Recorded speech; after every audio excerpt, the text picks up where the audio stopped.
Let's begin by gathering our thoughts and remembering the truth that this is a spiritual universe. That everything we experience is spirit in expression. And that spirit comes into expression naturally, beautifully. And that each one of us is a spiritual being as one with the universal spirit, as a drop of water is with the ocean. We are right where we belong in this very moment. And everything around us is in harmony with us according to our thoughts. Understanding this, I now choose to think and to declare that this is a beautiful day, that great good unfolds in our own hearts and our own lives, in the hearts and lives of those with whom we are connected, and among the peoples of the world. There truly is good for us, and it starts right here, right now, as we open our minds to the possibility of good. And understand that we are at choice to accept and allow this great good to unfold. And so I give thanks for the opportunity to be here today together as we plant the seeds towards a beautiful, beautiful life right now, right here. I give thanks and I invite you to accept this treatment along with me by saying together, and so it is. Thank you.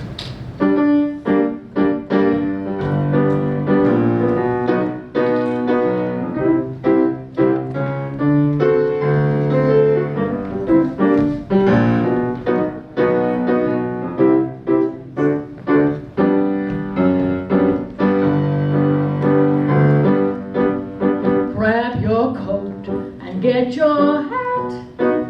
Leave your worries on the doorstep. Life can be so sweet on the sunny side of the street. Can't you hear that pitter-pat? And that happy tune is your step. Just direct your feet, yes, to the sunny side of the street. I used to walk in the shade with those blues on parade, but I'm not afraid because this road has crossed over, and I know I can have lots of cents, pennies, dimes, quarters, dollars. I can be rich as Rockefeller. Gold dust at my feet, that's right, on the sunny side of the street.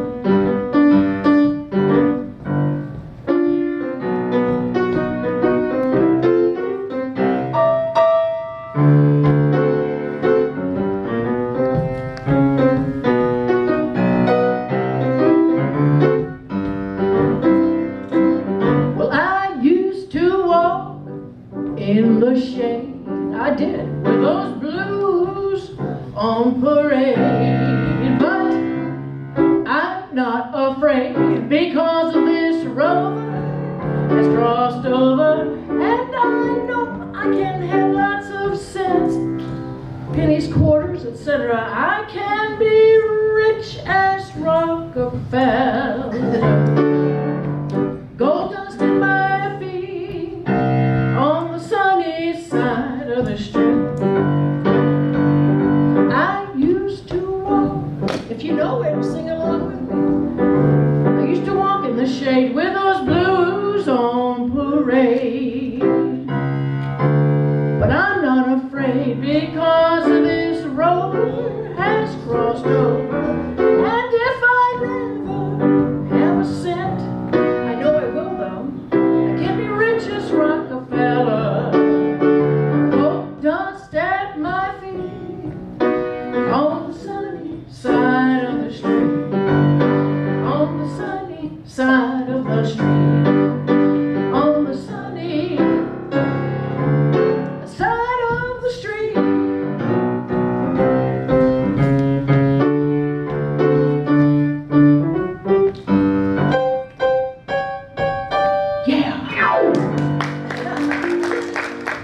Little parts.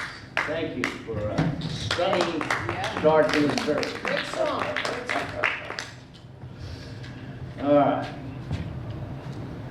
Let's by giving a big thank you to all the fathers that are here today. And anyways, I'm Larry Bungay. I'm one of the practitioners here at CSL Carlsbad. I'd like to welcome you all today as we are live streaming our event right now. And everyone here in person at the Center of Spiritual Carlsbad,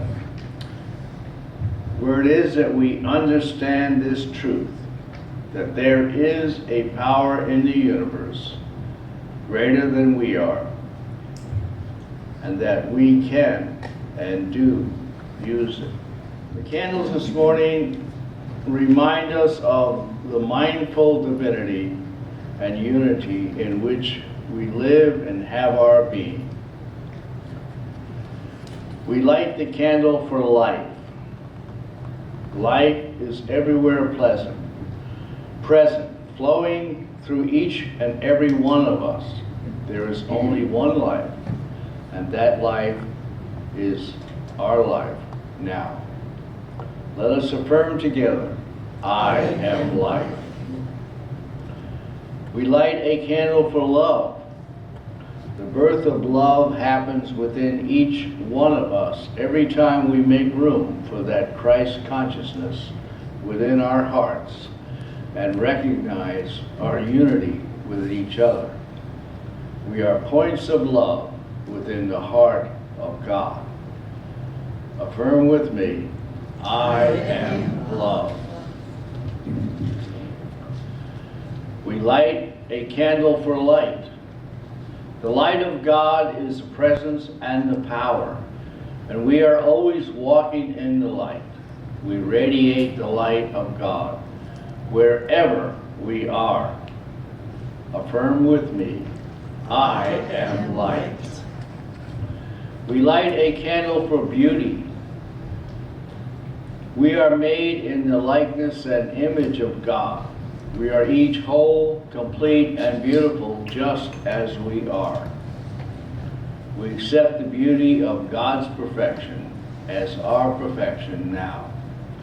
Affirm with me, I am beauty.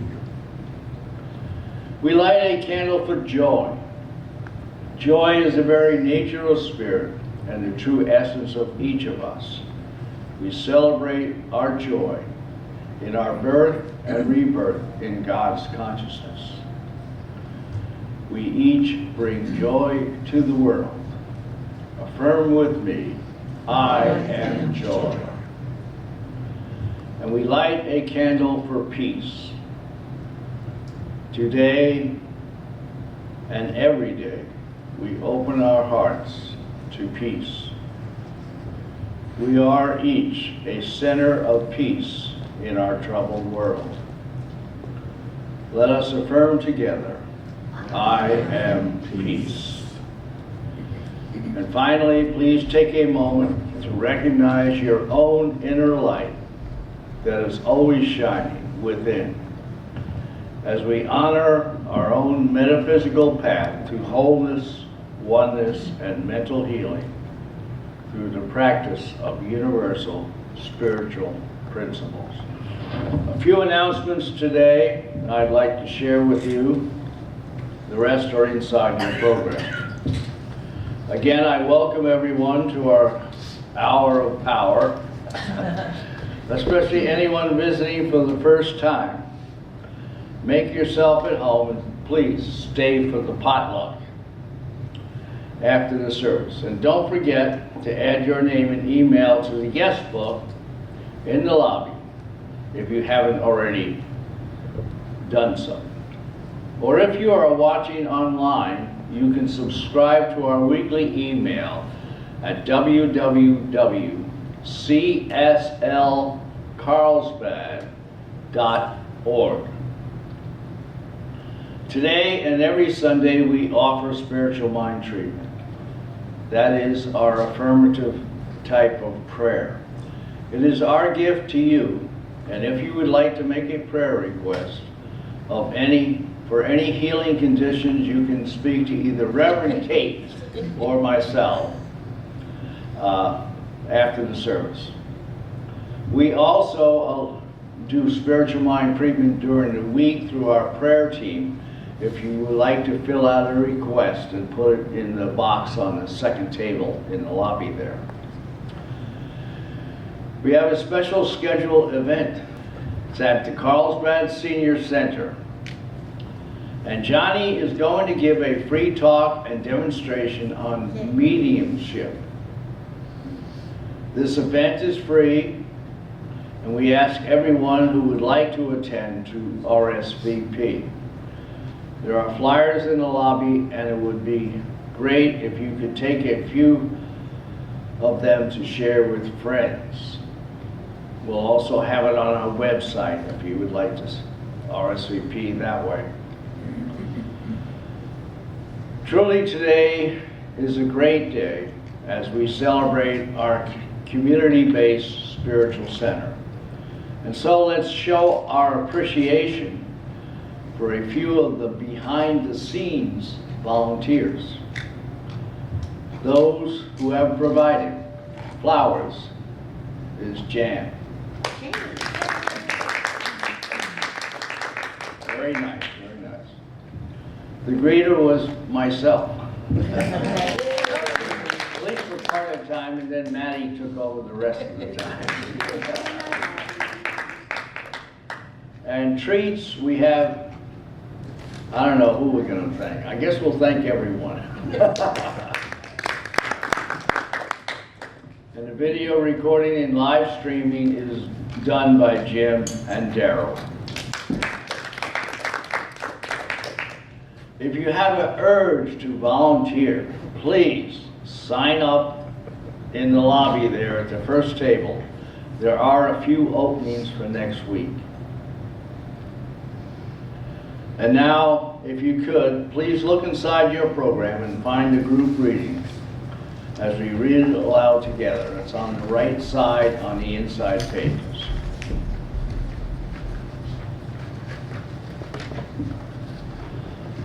God is all, both visible and invisible, one presence, one mind, one power is all. This one that is all is perfect love and perfect abundance. I am an individualized expression of God.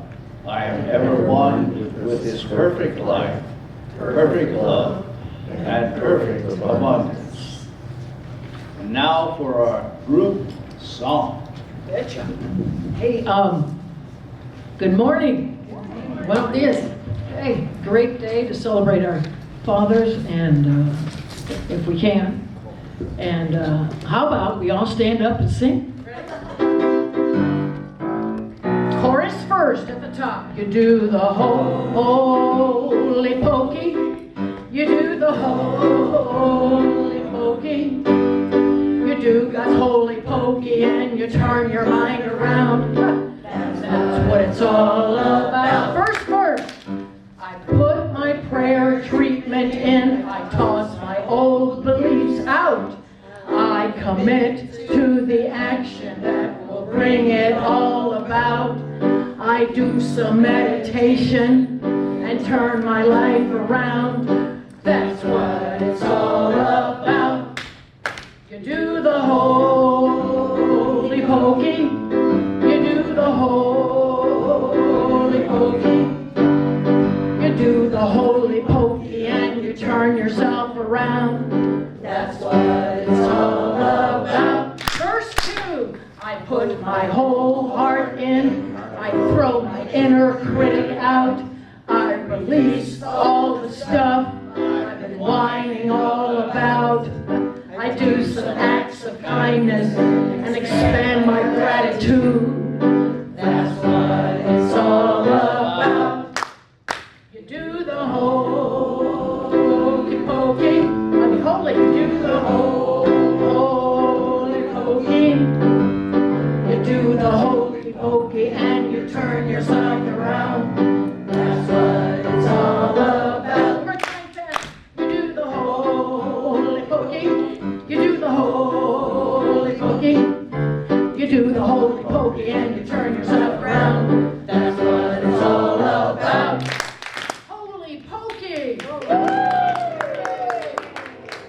And now for some more inspiration, I'm going to ask Jessica to come up and give us our inspirational reading today.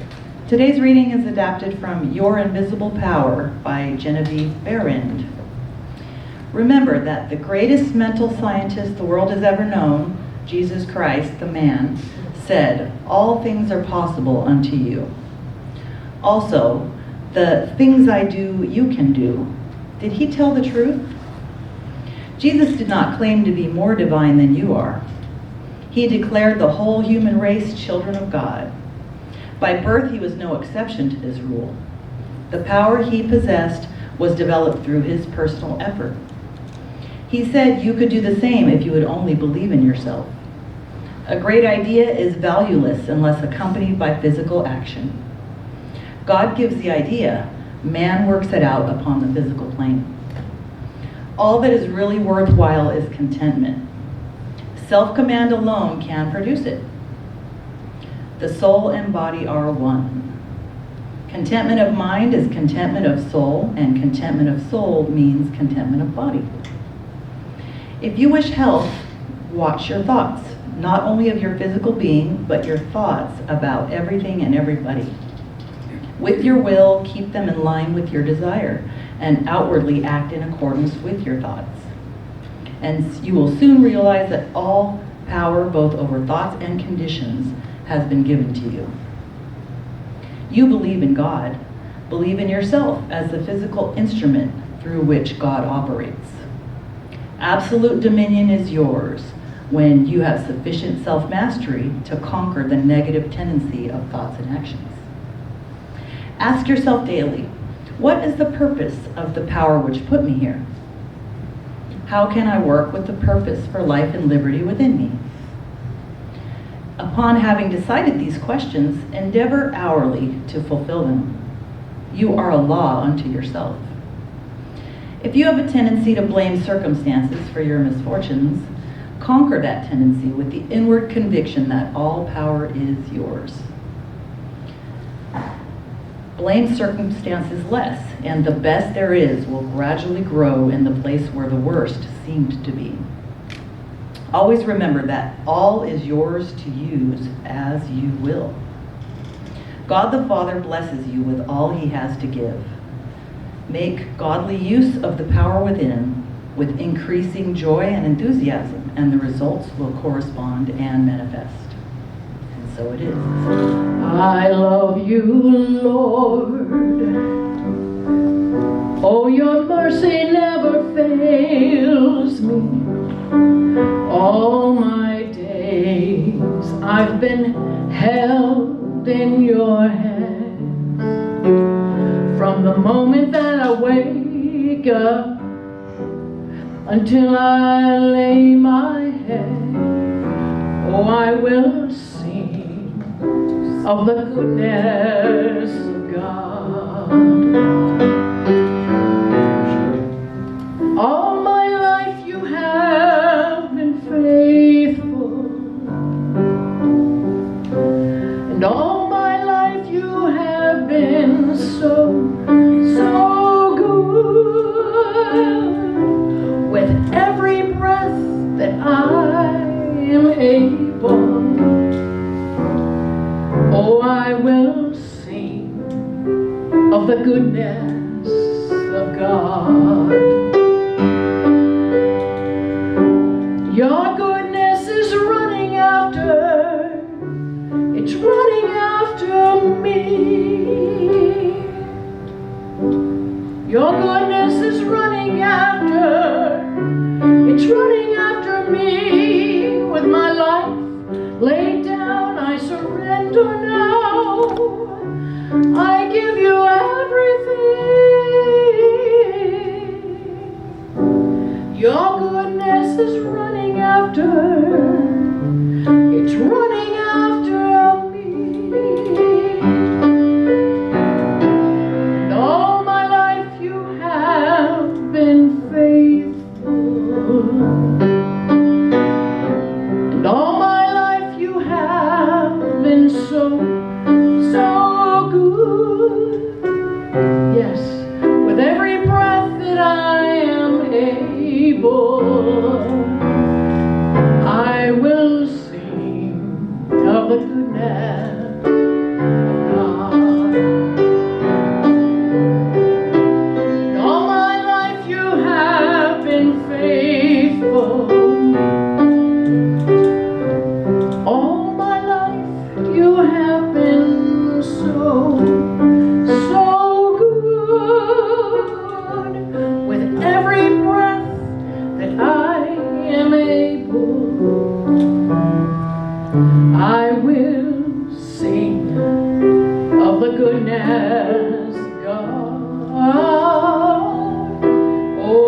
will sing of the goodness of God.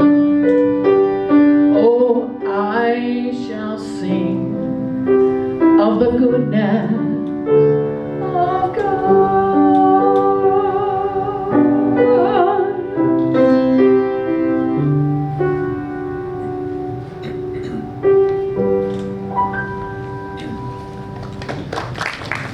And now I will repeat, it is my good pleasure to invite Reverend Kate DuVivier to the pulpit.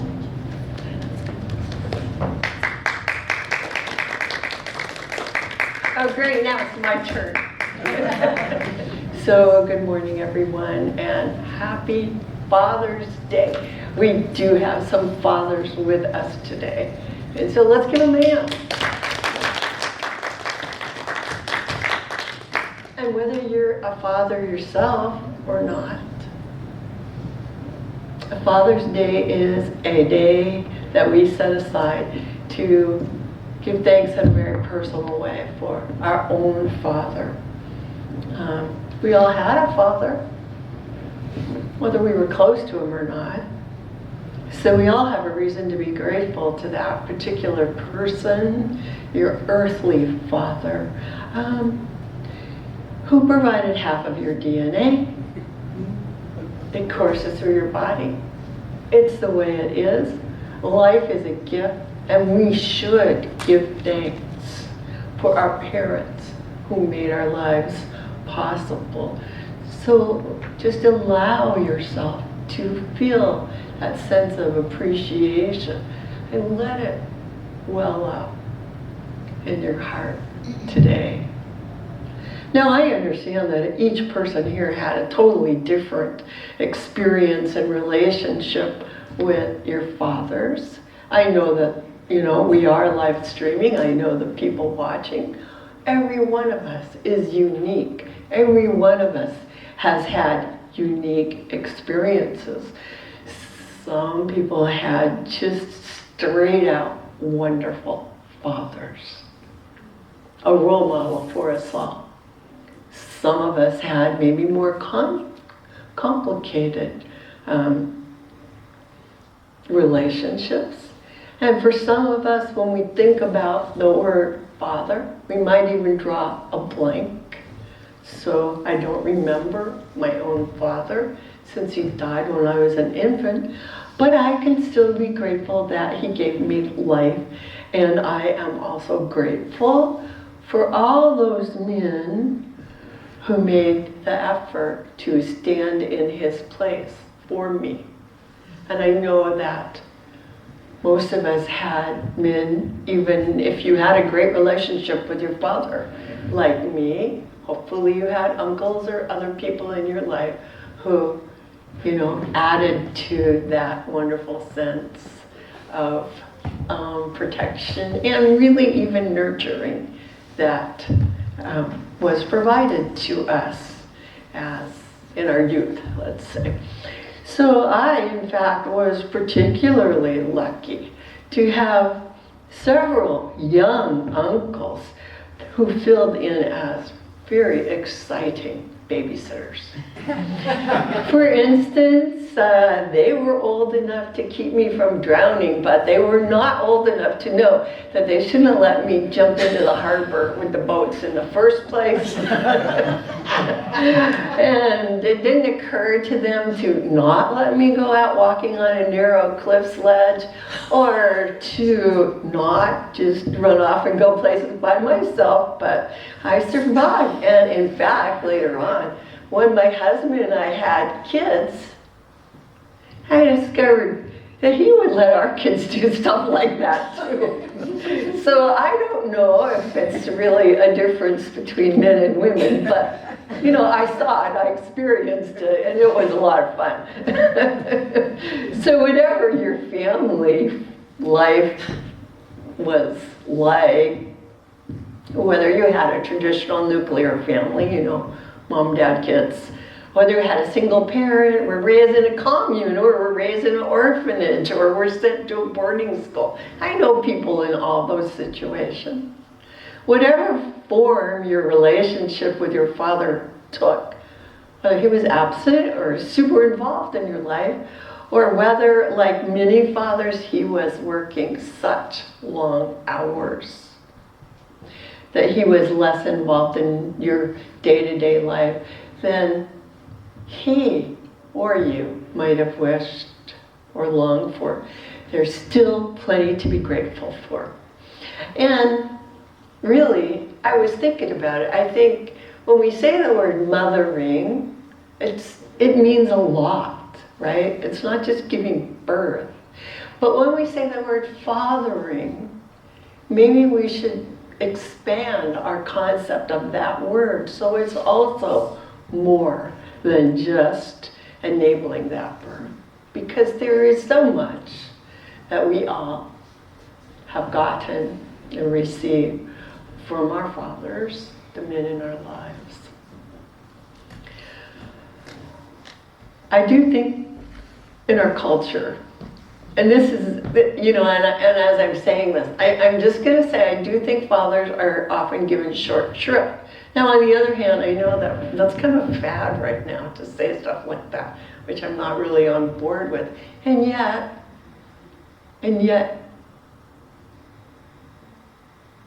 it's kind of true, you know. And it's true, even though, yes, there are plenty of families where the father is extremely dominant.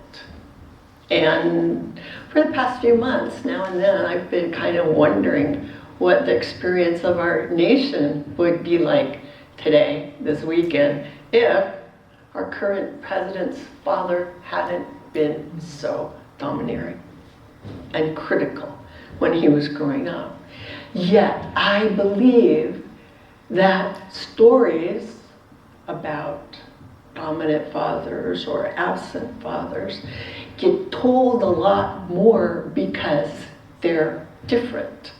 Just like stories about finding an extinct mouse gets told a lot more than stories about other mice. I don't know, I'm just thinking, what kind of goofy example, but whatever. We are always curious about the different thing that's happening.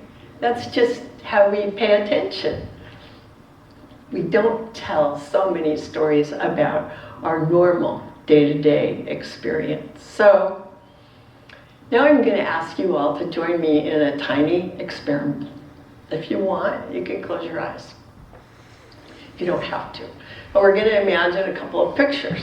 So first of all, imagine a farmer. Just think of a farmer. Picture a farmer in your mind. Okay, now imagine a teacher. Picture a teacher in your mind's eye. Okay, now imagine a soldier. Yesterday was the 250th anniversary of the Army. Imagine a soldier in your mind's eye. Now, imagine a table and a book. Picture a table and a book. And then if your eyes were closed, go ahead and open them. Okay, farmer, teacher, soldier. Did anyone here picture all three of them as men?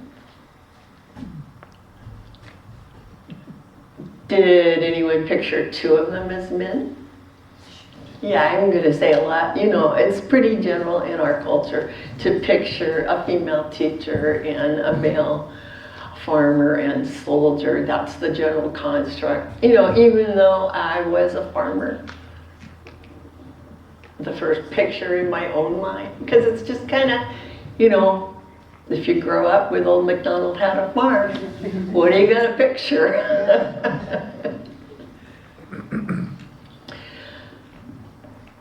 It's common in our culture to attach kind of stereotypes to these roles. But what about when you pictured the table or the book? Did you think of either one of them as male or female?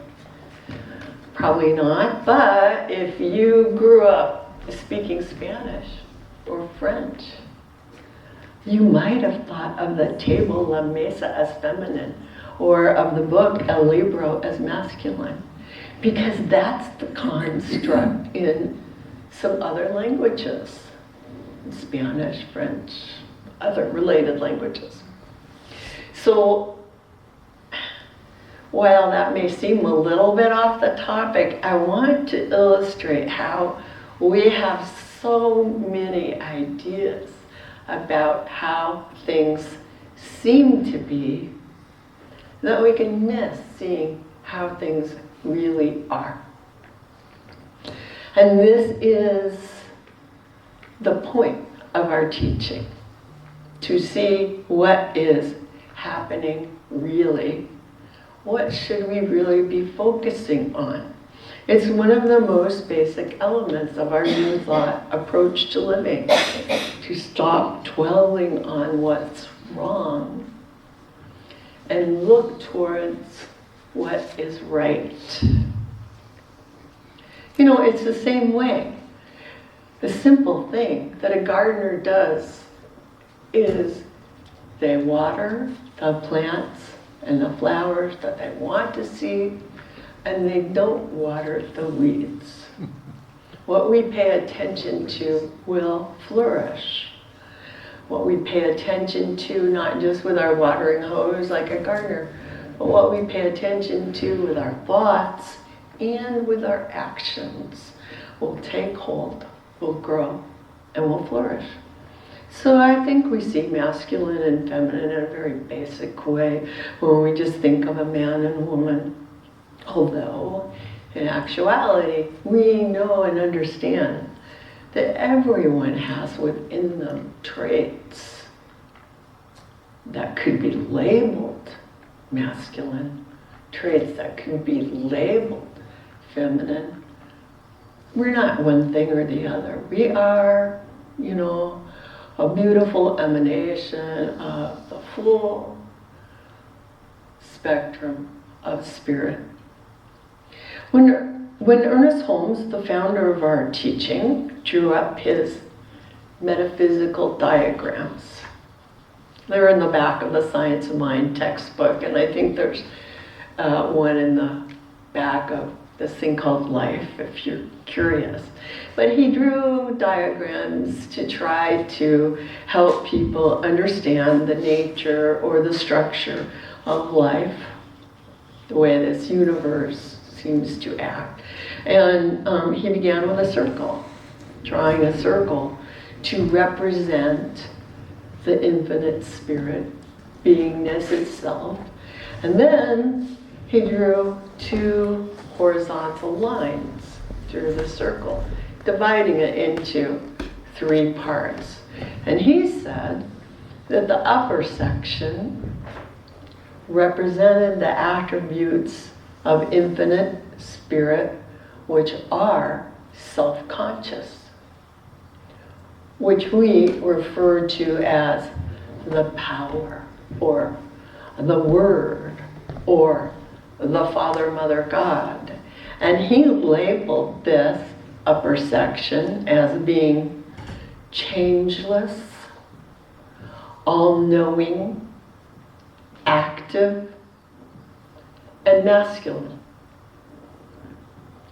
The middle section, he said, as he drew it, represented the attributes of infinite spirit, which are subconscious, unaware, and yet responsive to the impulses or choices of that self-conscious mind. So we have the self-conscious mind, the aware mind, and then we have the subconscious, the receptive mind. He identified this middle section as representing a creative medium for the unfolding of consciousness, according to what we call the law, or you could call it simply the way things work. And he labeled this middle section as receptive or feminine. And the lower section within the circle represent the effect, the world of effect, the body, the manifestation, the result, our physical world. And this world is constantly changing.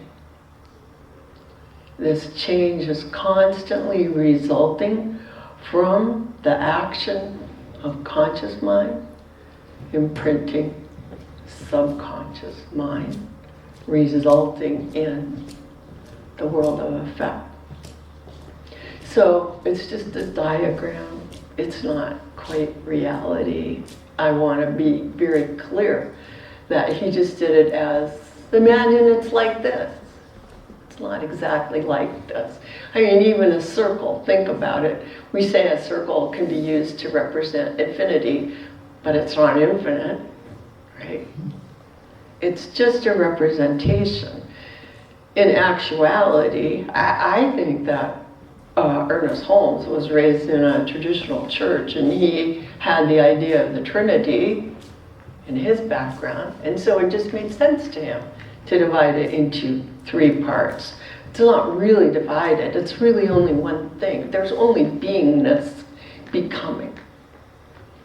But in order to understand things, it helps us to look at it in different ways. Dividing it up is just something that we do to understand it better. In the same way, we often use the example that we are constantly planting seeds into the soil of mind, which will then unfold as the fruit or plant of manifestation.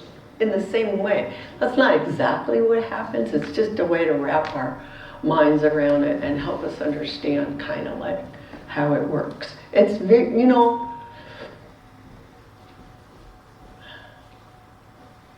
the law of good, as we call it, is a natural law. It's not different than what we're experiencing. What we experience is a manifestation of the harmony of the universe. And so it makes sense that we should be able to look at what we see around us to give us clues.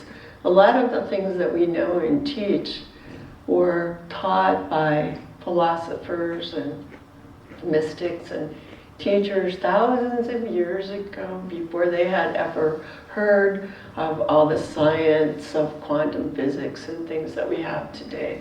And they were able to come up with the idea of an atom and a lot of things that we talk about today through thought and reflection and meditation.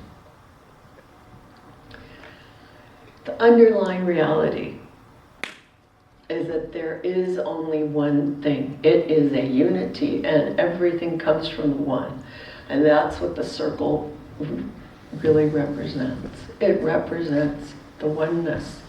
And so, at the same time, Father's Day is a perfect time to think about the idea of fathering as parenting. Something that we are all engaged in all the time in a certain way. We are always thinking of new things and following through. Something very like the idea of the universe unfolding and evolving. There is a power in the universe. It is greater than we are. It is the source of life. It is reliable, constant, unchanging, and it's no wonder that we talk about it, you know, to get another metaphor, we talk about it as being like the sunshine. A constant source of energy and light flowing into our world, no questions asked, absolutely reliable. We can call the sun our father as easily as we might call the earth our mother. It's not exactly true anymore that drawing a circle and dividing it up with a couple of horizontal lines is exactly true.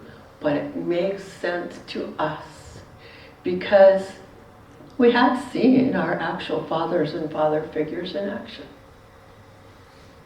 We have seen many of them do great works, exhibit great bravery, provide and protect their families and their communities, and strike out boldly into the world, alone and in teams. And we have also seen our fathers and father figures make plenty of mistakes. Of course, that's what we do. This is life. We're discovering how to live. We're discovering how to act. You know, life is just one, I could say it's one challenge after another. It's kind of true, but it's also one adventure after another, isn't it? Now, ErnestHolmes wrote that when we're dealing with real life, with thoughts, impulses, emotions, etc., we are dealing with causation, with the original cause. And we should be most careful how we deal with such powers and forces. He said in dealing with this subtle power of mind and spirit, we're dealing with a fluid force, responsive. It is forever taking form. And also forever deserting the form that it has taken. Thus, a practitioner of this science, meaning the science of mind, the science of spirit, and by a practitioner, he just means all of us. He doesn't mean a licensed practitioner who's been through so and so many years of training. Just us as being practitioners, students. He says the practitioner should not be confused over any given form, what we see, what seems to be the reality, but should know and understand that any form which is not one with the original harmony, the underlying harmony, is subject to change. The original spirit is harmony, it is beauty, it is truth, and everything that goes along with ultimate reality. The universe is not divided against itself. I wanted to share that, This past week when I was writing this, I was like, we're going to talk about faith. Wow, look at everything that's going on. Has lots going on. I know some people were out in the street yesterday. Yay! And I know other people were watching the celebration of 250 years of the Army. Yay! And then there were other things that were not yay. So I'll read a little more of what Holmes said. He said, we should learn to control our thought processes and bring them into line with reality, meaning the ultimate, capital R, reality. He said, our thoughts should tend more and more toward an affirmative attitude of mind that is positive, stable, and above all else, our thoughts should tend toward a real unity with spirit that is already complete and perfect. And that's what we do here on Sunday morning. We get together and remember the universe is already perfect. The Bible reports that Jesus said, "Be ye therefore perfect, even as your Father which is in heaven is perfect." What does that mean to us? It sounds a little difficult, but we know where heaven is. Heaven is within us.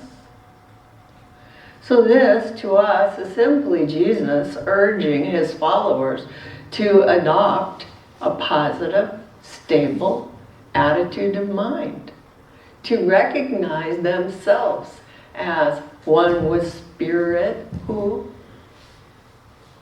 or what? And spirit is often called our Father. And Jesus said, the Father and I are one. There's only one. It's the very same idea that we express when we say each one of us is one with the universal mind, or that we're like a drop of water in the ocean. The mind we use is the only mind there is. What happens when we use it? What happens when we take the step, take a few minutes, and feel how united we really are in spirit? When we move from looking at day-to-day ups and downs, and just get centered in that knowledge that we are one. I think that we can say this is a moment of faith in expression. Faith in good, faith in truth, faith in tomorrow, faith in today. When I decided to talk about a father's faith, I had this in my mind, that a father's faith is something exemplary. It belongs to all of us, because this idea of the father, the parent mind and our mind is one mind.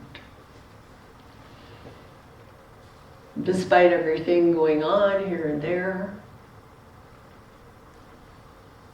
if you stop and think of this ideal father, this ideal parent, if you think through the concept of fathering or planting seeds into our lives with our positive thoughts, this can illuminate our entire understanding of this thing called life, the ultimate reality. And so thinking about this, working on this idea, I found to be calming. And I hope that you also find it to be calming. This can remind us of what are we all about? How are we going to seek this sense of harmony and contentment and still remain active? Using our thoughts, choosing wisely, allowing our lives to unfold in accord with these thoughts in a healthy-minded way, and then participating, taking action, and deciding to live with courage and joy. You know, as I watched things unfold on the television, I felt joy. I felt proud of the people who were, using their freedom of speech. And I also felt proud of the people who were celebrating the history of our nation. So I really don't know if it's true, but one of Betsy Ross, Betsy Ross is supposedly designed the flag. One of her 7 husbands had the last name Claypool, which was my mother's maiden name. So, I always like Flag Day anyway. Whatever. We're all connected, right? We're connected here and there and everywhere. And, I know someone else who thought their family was related to Pocahontas, but somebody did the research, and I'm like, no. So I'm not saying anything about it, but it's fun to think of these things. The truth is that the law of life is a law of liberty. It is a law of freedom. We are free to make mistakes, but we're also free to carry on, learning, correcting, being inspired to carry on again. When we were young, we had faith in our fathers, faith that they would take care of us. And now it's our time to make that faith our own faith and to move beyond mere faith in our fathers and step into this moment and claim what we call the faith of our fathers. Be inspired. Let this idea of faith, this recognition of faith, become your faith. Let a father's faith become your own faith. This is true freedom in action. It's time for each of us to choose to claim and use this faith in our world. How? By taking a thought. Conscious thought. Self-conscious thought. This is the whole meaning of the prayer that begins, Our Father who art in heaven. It is a declaration of good unfolding within us, through us, and for us. And that's the way it is, so thank you. Okay. I wanted to just share very briefly that I was thinking of my own father, of course, this past week, and I was very fortunate that overall he was a wonderful father, and he was from Texas, and like a lot of my family, and I was born there. And it just got me thinking about, he really didn't wear a cowboy hat, but I thought I'd bring mine. Yeah, and he used to talk about the land and how the land meant so much to him and other members of my family. And so this song is so science of mine. I just had to sing it. God bless our fathers. Okay.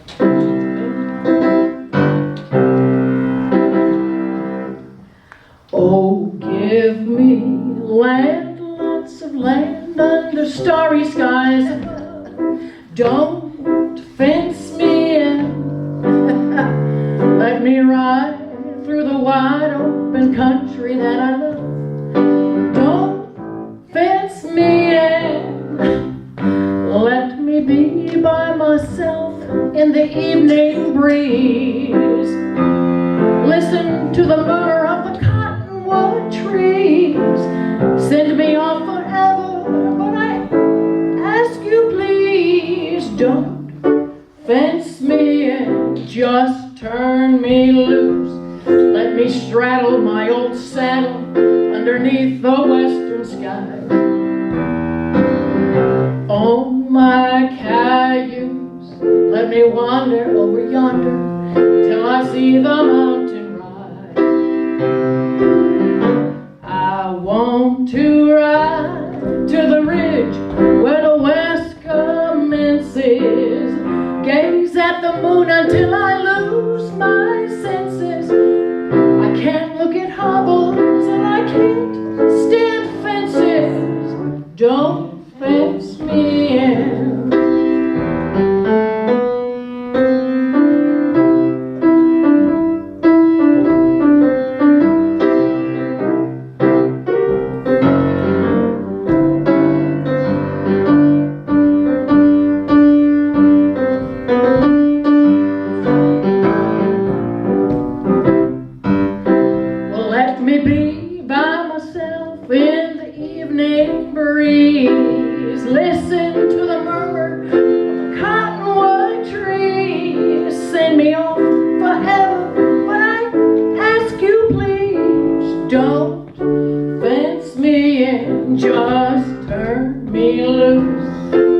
Straddle my old saddle underneath the western skies. On my cayuse, let me wander over yonder till I see the mountain rise. I want to ride to the ridge where the west commences. Gaze at the moon until I lose my senses. Can't look at hobbles and I can't stand fences.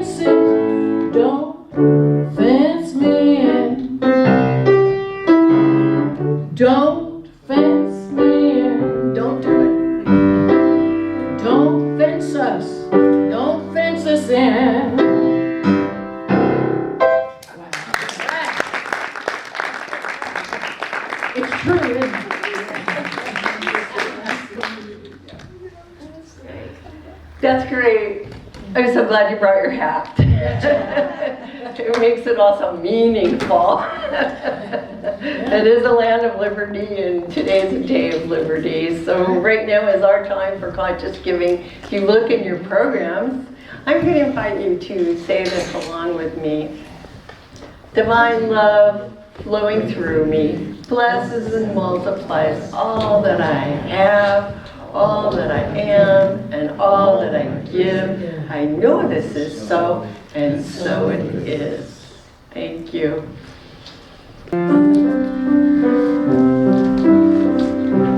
I am so blessed. I am so blessed. I am so grateful for all that I have. I am so blessed. I am so blessed. I am so grateful. I am so blessed. So something that I don't usually do, but I really wanted to do it today because as I was working on the talk and I got that quote from ErnestHolmes, I found a treatment that he wrote that I thought would be really nice to close with today.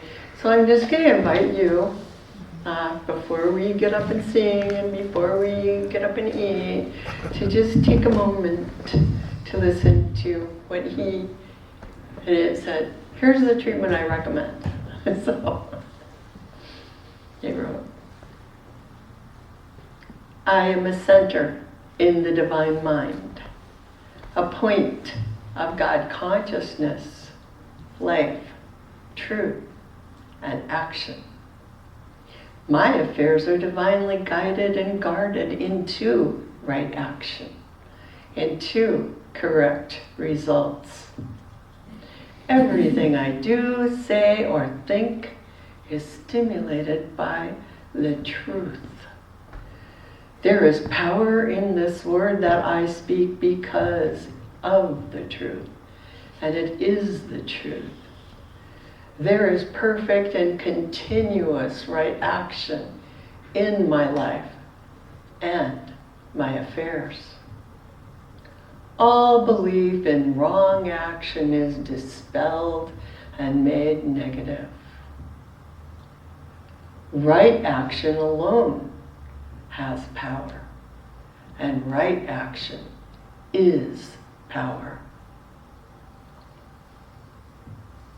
And power is God, the living Spirit Almighty. This Spirit animates everything that I do, say, or think. Ideas come to me daily, and these ideas are divine ideas. They direct me and sustain me without effort. I am continuously directed. I am compelled to do the right thing at the right time, to say the right word at the right time, to follow the right course at all times. All suggestion of age, poverty, limitation, or unhappiness is uprooted from my mind and cannot gain entrance to my thought. I am happy, well, and filled with perfect life. I live in the spirit of truth and am conscious that the spirit of truth lives in me.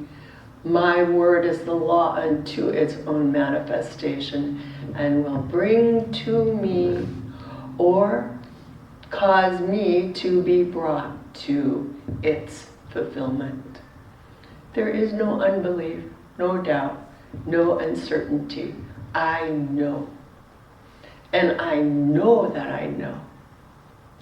Let every thought of doubt vanish from my mind, that I may know the truth, and the truth may make me free. I give thanks, I let go, and so it is.